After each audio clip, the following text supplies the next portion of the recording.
तो यहाँ तो दिख रहा है कि सुधाकर सिंह झूठ नहीं बोल सकता है। और सुधाकर सिंह के बारे में जितनी हमें जानकारी है, एक सुलझा हुआ व्यक्ति है, साफ सुथरा सोच का व्यक्ति है, तो इस तरह का झूठा आरोप नहीं लगाएगा। और उसी संबंध में थानेदार को इन्होंने फ़ोन किया और उसमें थानेदार का जो जवाब आता है कि तुम्हारे जैसे सांसद को हम देख लेंगे, तुम्हारे जैसे सांसद को पॉकेट में रखते हैं, तुम क्या उखाड़ लोगे जाके देख लो, हमारा कोई कुछ नहीं बिगाड़ सकता है। ये दर्शाता है कि थानेदार नहीं, एक गुंडा बात कर रहा हो। क्योंकि एक थानेदार की भाषा नहीं होनी चाहिए, एक जनप्रतिनिधि है, उससे आपकी बात करने का एक सलीका होना चाहिए, एक तरीका होना चाहिए। यदि कोई बात सांसद का आपको सही नहीं लगता है तो आप भी सीनियर को लिख सकते हैं, सीनियर के पास से मुख्यमंत्री तक भेज सकते हैं कि इस सांसद ने गलत बात की। कहीं से जो नीतीश कुमार का जो एक प्रशासन पर पकड़ था, जो रणनीति थी 2005 में, वो आज बिल्कुल समाप्त हो चुका है। और कहीं ना कहीं जो लोकतंत्र से जो चलना चाहिए, अभी हमें लग रहा है कि प्रशासन से सरकार को चलाने का दबाव, जबरदस्ती चलाने का प्रयास हो रहा है। सिंह वाले मुद्दे पर थानेदार मेरी नज़र में 100% दोषी दिख रहा है। क्योंकि आपके साथ सांसद, क्या आपके पास भी रिकॉर्डिंग है? क्योंकि आप एक सांसद से बताते हैं क्या कर लोगे, क्या उखाड़ लोगे, तो जैसे सांसद को पॉकेट में रखते हैं। एक थानेदार नहीं, एक नशेड़ी थानेदार बात कर सकता है। बिहार में कानून व्यवस्था और पुलिस की कार्यशैली पर लगातार सवाल उठ रहे हैं।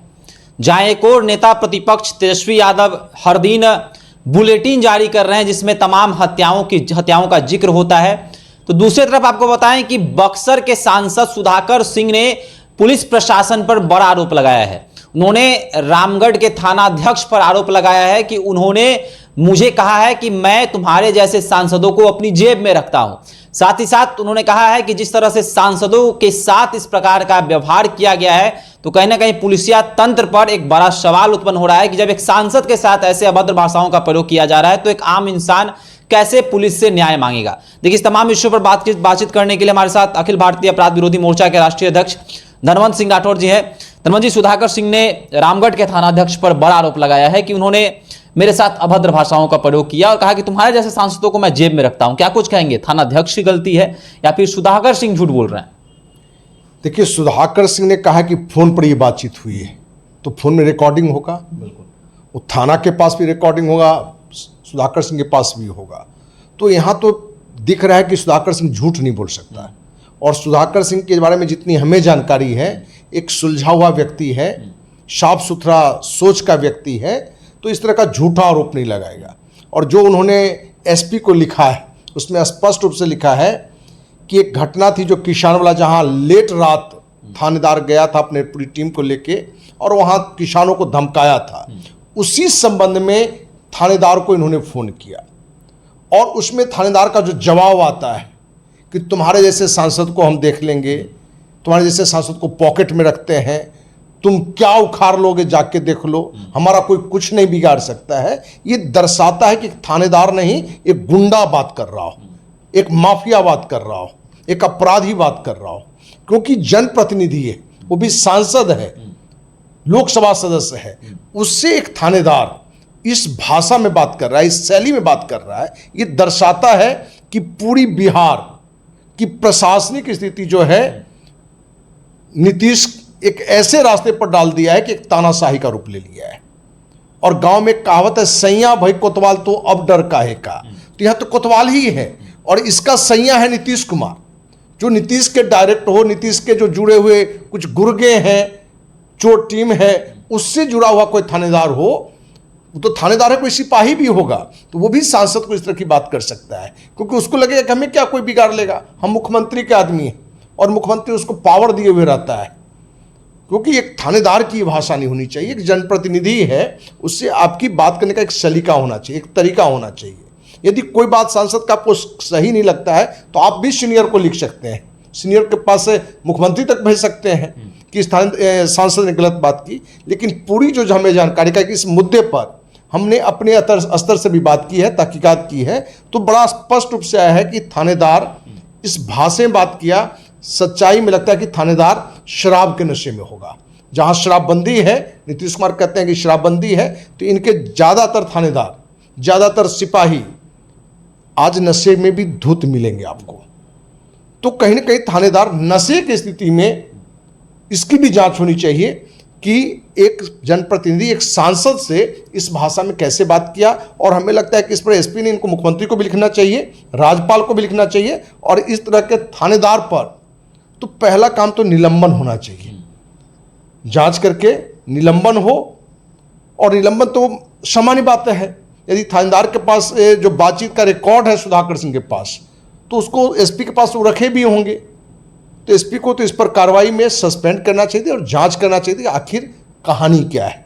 नहीं तो एक जनप्रतिनिधि भी सांसद के साथ आपका इस तरह का बातचीत हो रहा है, व्यवहार हो रहा है, तो ये लगता है कि गुंडागर्दी है। ये थानेदारी नहीं है, ये गुंडागर्दी है, दादागिरी है। और कहीं ना कहीं ऐसे लोग कहीं ना कहीं ऊपर से प्रभावित हैं कि आप कुछ भी करो, आपको कोई रोकने वाला नहीं है। आप किसी से किसी भी लाइन में बात करो, कोई रोकने वाला नहीं है। तो ये एक सांसद का अपमान नहीं है, बल्कि ये बिहार की जनता का अपमान है। अच्छा, बीते दिनों भाजपा नेता की हत्या हो जाती है बिहार की राजधानी पटना में। अरवल में भाकपा माले की एक नेता की आज हत्या हुई है, आज रात में, बीते रात को, माफ कीजिएगा। और अब जो है सांसद को, सुधाकर सिंह को भी जान से मारने की धमकी मिली है। अविनाश कुमार के नाम के व्यक्ति के नाम पर जो है फ़ोन आता है और उनको जान से मारने की धमकी दी जाती है। तो क्या कुछ कहेंगे कि बिहार में क्या सांसद विधायक भी सुरक्षित नहीं है, मंत्री नेता भी सुरक्षित नहीं है, जो कहीं ना कहीं शासन प्रशासन है वह ढीली पड़ गई? देखिए, भाजपा नेता तो दो की हत्या पटना में ही हो गया है, एक जदयू नेता की हत्या हो गया है। अभी हमारे पास से 5-6 घंटा पहले जानकारी आई है कि मुजफ्फरपुर कोचिंग इंस्टीट्यूट में एक छात्रा को गोली मार दिया है। तो अपराध का माहौल तो बन ही रहा है। कहीं ना कहीं से जो नीतीश कुमार का जो एक प्रशासन पर पकड़ था, जो रणनीति थी 2005 में, वो आज बिल्कुल समाप्त हो चुका है। और कहीं ना कहीं जो लोकतंत्र से जो चलना चाहिए, अभी हमें लग रहा है कि प्रशासन से सरकार को चलाने का दबाव, जबरदस्ती चलाने का प्रयास हो रहा है। यही कारण है कि ये घटनाएं भी बढ़ रही हैं। और भाजपा नेता को तो हमको लगता है 2 दिन पहले भी हत्या हुआ है। और हत्या, रेप, लगता है कि बिहार में अब सामान्य सी बात हो गई है। इस बात पर बात करना मतलब समय जाया करना है, क्योंकि आम है।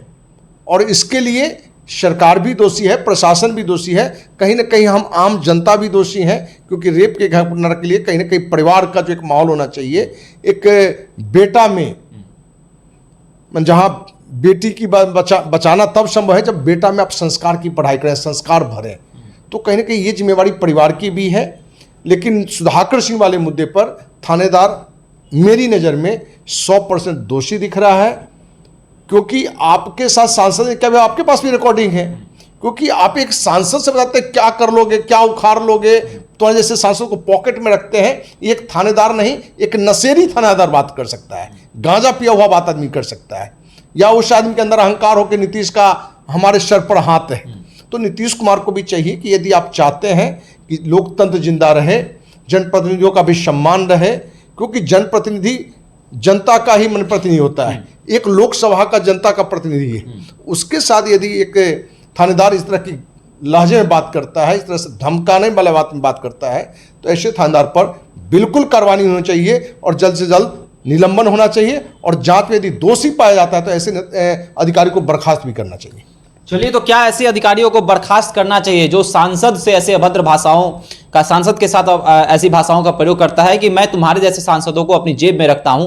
एक जनप्रतिनिधि जो होता है वह जनता की बातों को जो है सरकार के सामने पहुंचाता है, शासन प्रशासन के सामने पहुंचाता है। जब सुधाकर सिंह ने थानाध्यक्ष को फोन किया तो ऐसी भाषाओं का प्रयोग किया गया। तो क्या बिहार में अपराध चरम पर है?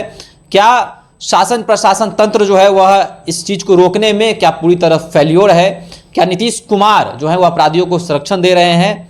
आपको क्या लगता है? जिस तरह से अब बिहार में आवाजें उठती हैं, विपक्ष लगातार यह सवाल उठाता है, आपको क्या लगता है? अभी हमारे साथ साझा कर सकते हैं। धन्यवाद।